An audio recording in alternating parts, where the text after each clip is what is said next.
अगर उसको कम करेगा हाँ इन्फेक्शन को। हाँ और एंटीबायोटिक का इनका कोई माय बाप नहीं है। हाँ थर्ड क्लास एंटीबायोटिक दे रहे हैं। हाँ वहाँ हमको अगर एंटीबायोटिक अच्छी क्वालिटी की मिलती जाए हाँ। तो हमको किसी चीज़ की जरूरत नहीं है। अच्छा, तो आप इसके कह अलावा रहे क्या जरूरत है? तो आपको मतलब कहना वहाँ शिफ्ट करा दें? हाँ, उसकी वजह है आप यहाँ रखिएगा भी। हाँ डॉक्टर आता नहीं हाँ। इसके भरोसे, अच्छा। इसके भरोसे नहीं। हाँ समझा? अगर वहाँ पे है हाँ। तो डॉक्टर अरशद है, वहाँ पे हो जाएगा, वहाँ पे कोई दिक्कत नहीं होगी। वही हम भी कह रहे हैं। हमको क्या चाहिए? नेबुलाइजर चाहिए, कंटिन्यू चाहिए। अच्छा ताकि मेरा कंडीशन ठीक कम है। हो। हाँ वो यहाँ है ही नहीं है। हाँ यहाँ ऑक्सीजन पे पड़ के छोड़ दिया है। हाँ हाँ।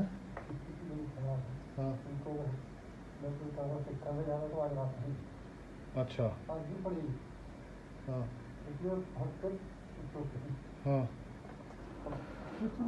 ठीक है, तो मैं अभी करके अभी हम बात कर लेते हैं, बात करके आपको रिलीज़ कर देते हैं यहाँ से। मगर आपका है कि ऑक्सीजन वाला सिलेंडर जो जाएगा था, इसलिए कि अभी आपका सिचुएशन 56 के करीब है ना? तो मैं एम्बुलेंस से बात करता हूँ कि क्या है, और बात करके फिर उसके बाद अब जैसे मास्क यहाँ भी लगा के हम खड़े हैं, वहाँ भी पड़े रहेंगे। हाँ सरकार की मदद, हाँ।